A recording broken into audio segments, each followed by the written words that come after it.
কাজ বেশি থাকলে রিল্যাক্সও তো একটু করাই দরকার বস। রাকি, তুমি কিন্তু বেশ বাড়াবাড়ি করছো। বস আমি কোথায় বাড়াবাড়ি করছি? আপনি তো বস আপনার পিএসকে এনে এখানে রেস্টুরেন্টে বসে ডেটিং করছেন। এক্সকিউজ মি, আমরা ডেটে না মিটিং এ আসছি। ম্যাডাম চেতবেন না, আগে আপনার ঠোঁটে লিপস্টিকের কালারটা একটু ঠিক করে নেন। আর বস আপনার ঠোঁটে একই রং লেগে আছে, একটু ঠিক করেন।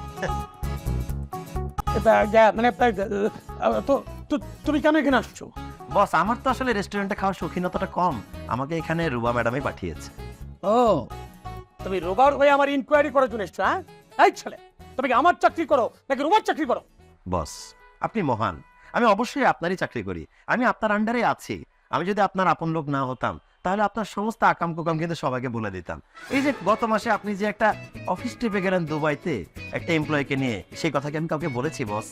সেজন্য আমি তোমাকে যে কক্সবাজারের ট্রিপটা দিয়েছি সেটা ভুলে গেছো? আপনি মহান স্যার, আপনার মতো উদার মানুষ আমি দুটিও দেখিনি। আপনি তো আপনার কর্মচারীদের একদম নিজের বুকে টেনে নেন, বিশেষ করে নারী কর্মচারীদের। মহান, আমার তুমি কি চাও?